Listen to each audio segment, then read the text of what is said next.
Some people think change only comes through crises. Sometimes it does, but sometimes growth comes through awareness. You just begin noticing there's more in me. There's another level.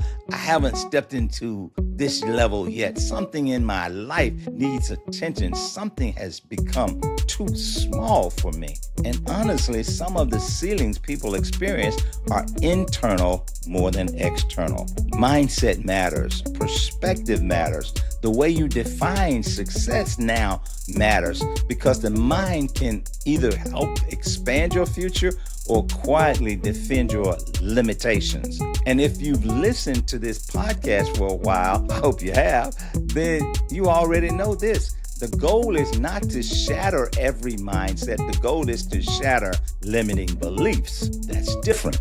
Hello, welcome to the Shattered Mindset Podcast, wisdom from life's turning points and defining moments. I'm your host, Melvin Larry. I've been thinking a lot lately about how strange success can be. Not because it's bad, obviously not. I think most of us spend a good portion of our lives trying to become successful in some area. We want to build something. We want to create stability.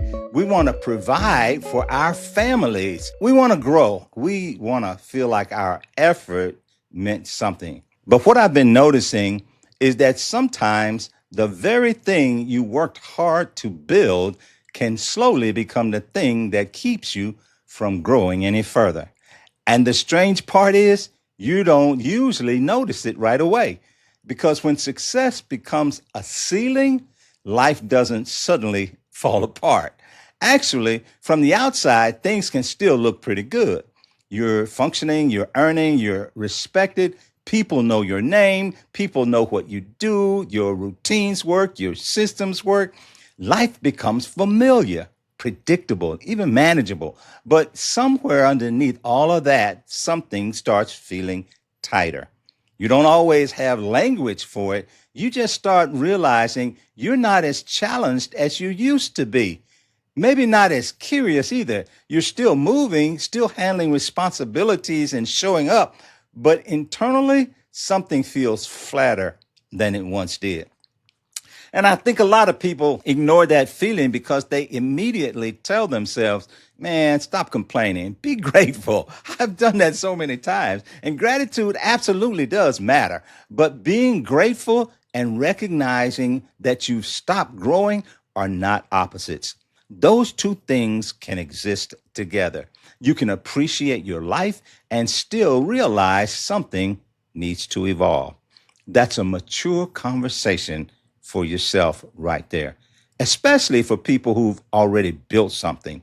See, this episode really isn't about people trying to survive. This is more for people who have spent years becoming dependable, responsible, productive, consistent, people who've carried weight for a long time. And honestly, that's one reason this kind of ceiling can be hard to recognize because discipline can sometimes hide stagnation.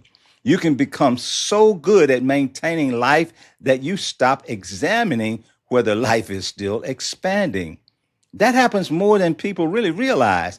I think about this sometimes when I look at men, especially.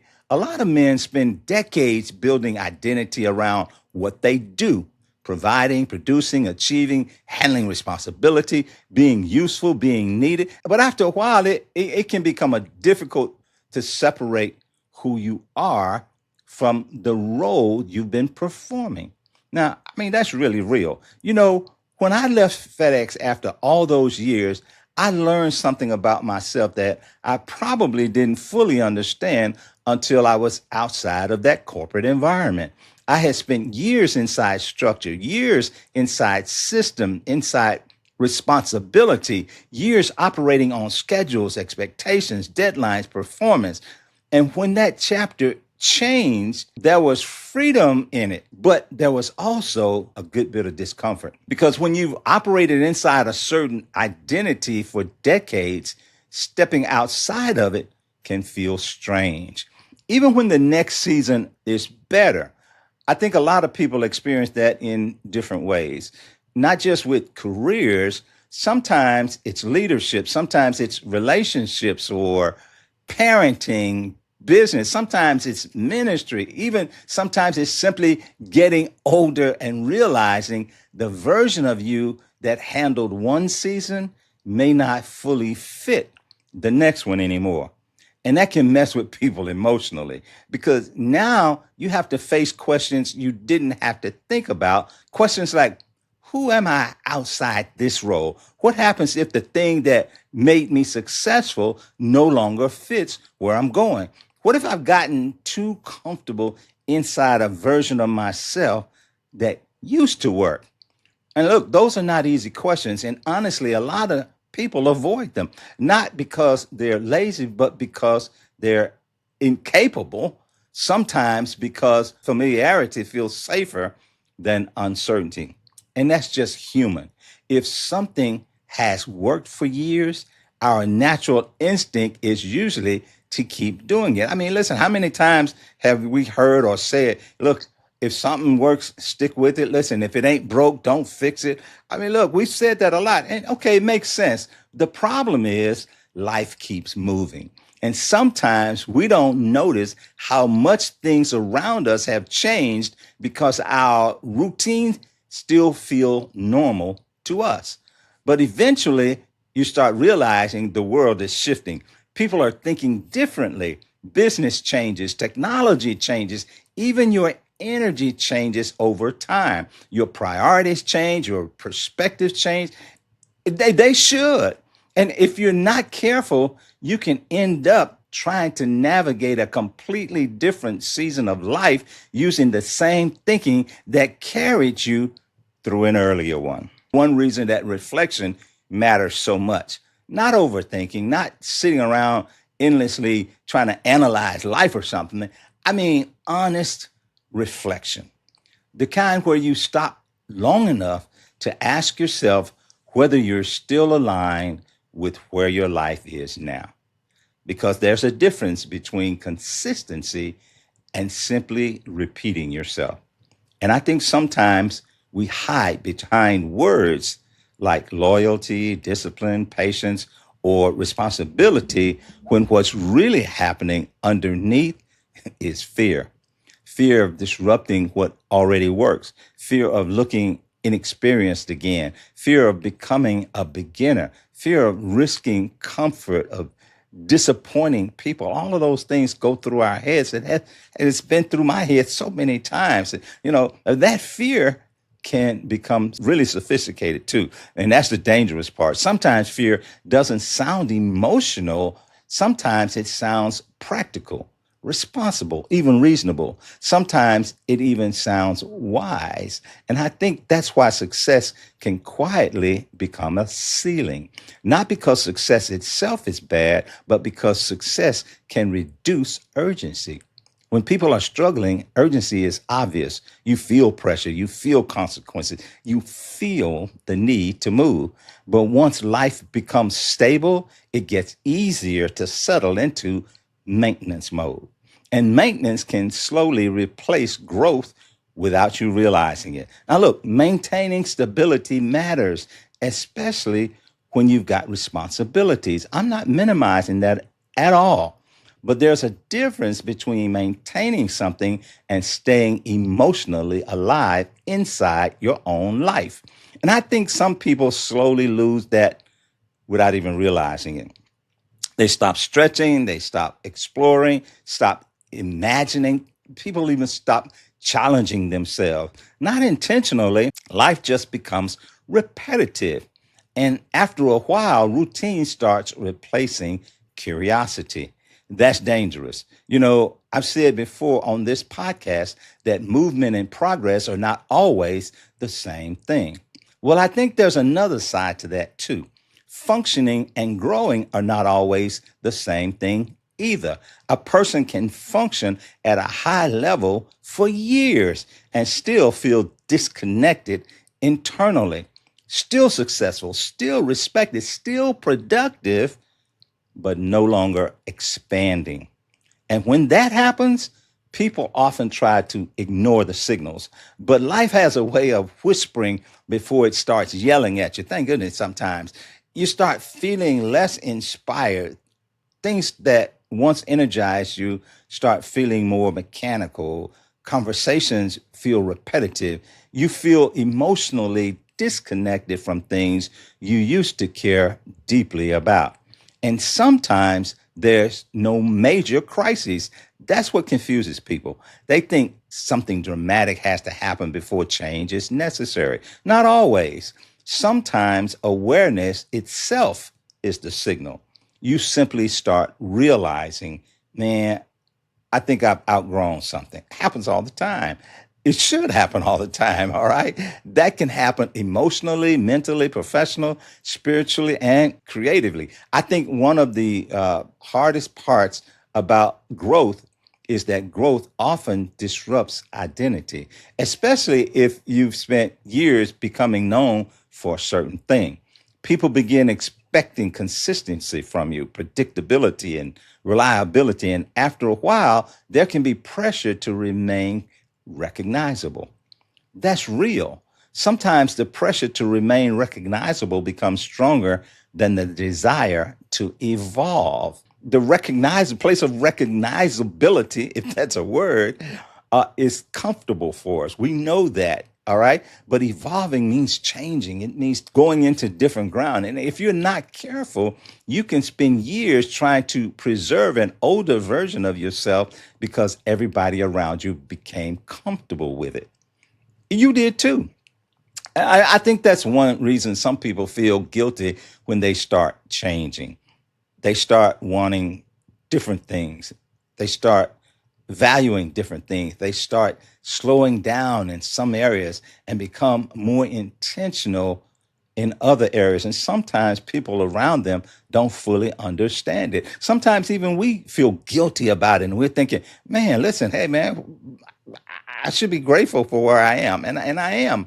But things change. We change. Okay. But look, if the old version of you was successful, these things get hard for you. But growth changes people, not always dramatically, sometimes quietly. You start caring less about proving things. You start thinking more about peace, meaning, impact, alignment, legacy, especially as you get older.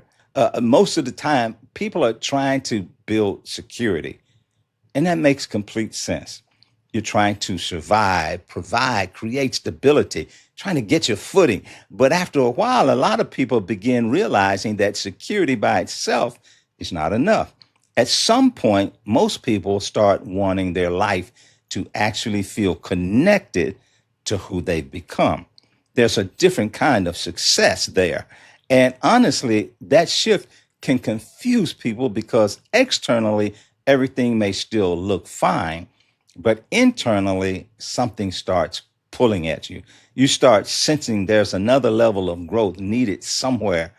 And there are so many parts of our lives that can take place on the inside. And growth at this stage of life doesn't always look dramatic. Sometimes it looks like honesty.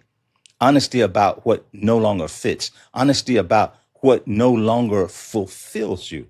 Honesty about where you've become too comfortable. Honesty about what you may be avoiding. And sometimes, man, that can even be scary to you. Sometimes, really, that kind of reflection takes maturity. You know, one thing I admire about people who continue growing later in life is their willingness to stay teachable. That matters because some people stop learning emotionally long before they stop living. They become rigid, predictable, closed off, and over time, rigidity can quietly become limitation. Curiosity does matter. Curiosity keeps people alive mentally. It keeps people listening. It keeps people open. You know, I heard a trainer or a teacher say that when he ran into situations, he learned to say to himself, isn't that fascinating? All right. Look, the moment a person starts believing they already know enough about themselves, enough about life, about growth, that's dangerous territory, especially now. The world keeps changing too fast. Not just technologically, people are changing emotionally too. The culture changes, communication changes, leadership and relationships change. And if your thinking never evolves with the world around you, eventually your success can become outdated architecture.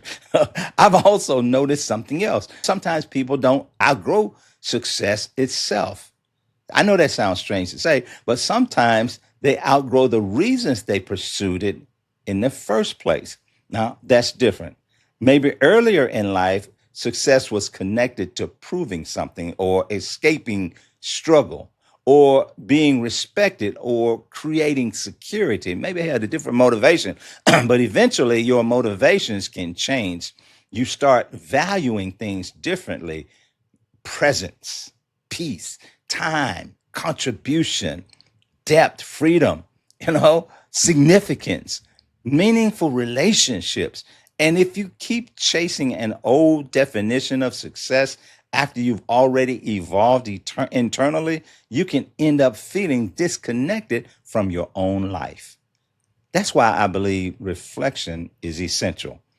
Not once every 10 years, consistently, because life changes. And if you never reevaluate your direction, you can spend years climbing toward goals that no longer align with who you're becoming. That's a hard realization for some people, especially high achievers, because achievement can create emotional attachment. Old wins, old titles, old recognition, old stories. And there's nothing wrong with honoring your past now, but your past was never supposed to become permanent residence. It was preparation. I think about athletes sometimes.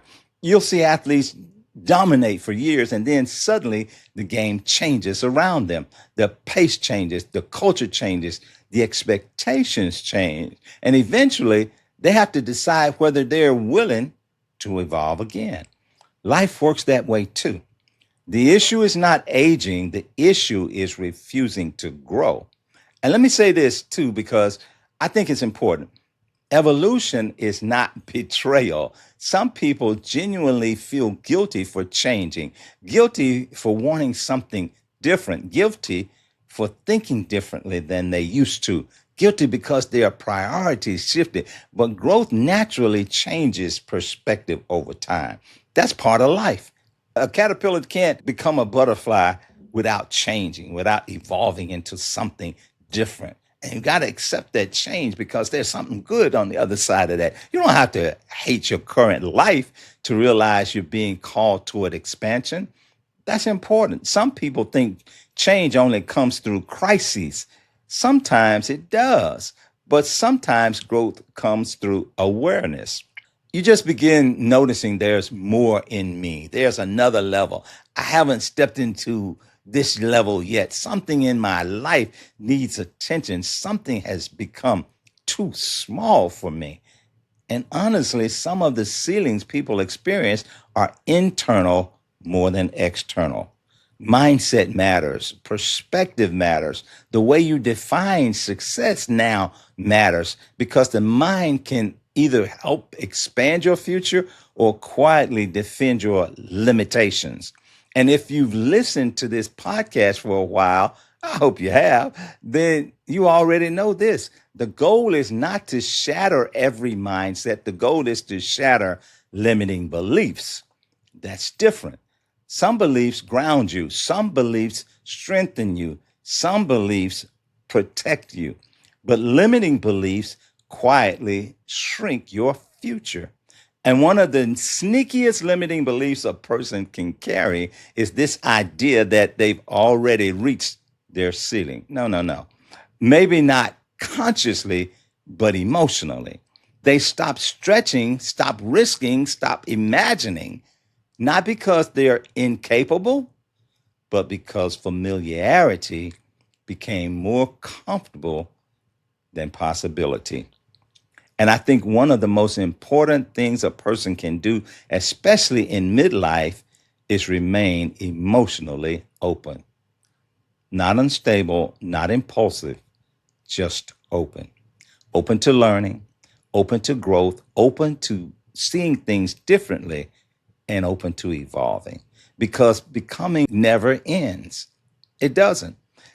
And honestly, I think that really should encourage people that becoming never ends. No matter your age, no matter your background, no matter your mistakes, your current season, you're not required to stay trapped inside older versions of yourself. Now, before I close, I want to leave you with something to think about this week. Ask yourself honestly, has any part of my success quietly become a ceiling? Not failure now. I'm talking about success. Has something that once helped me started limiting me? Have I become too emotionally attached to what's familiar, too comfortable with old methods, too dependent on predictability? And then ask yourself, what would growth require from me now? Not 10 years from now and not 10 years ago. What would growth require from me now? Because every season asks different things from us. And wisdom is not just knowing what worked before, wisdom is recognizing when it's time to grow again. Maybe that growth isn't dramatic. Maybe it's a mindset shift. Maybe it's a conversation. Maybe it's a boundary or simply being honest with yourself again.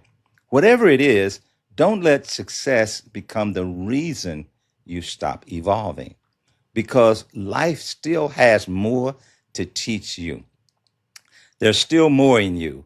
And sometimes the next season of your life is sitting right on the other side of the ceiling you've mistaken for security. So, hey, listen, I got to go. And until the next time, keep adapting, keep evolving, and keep reaching for those higher horizons. I'll see you the next time on the Shattered Mindset podcast. Take care. Take charge. God bless.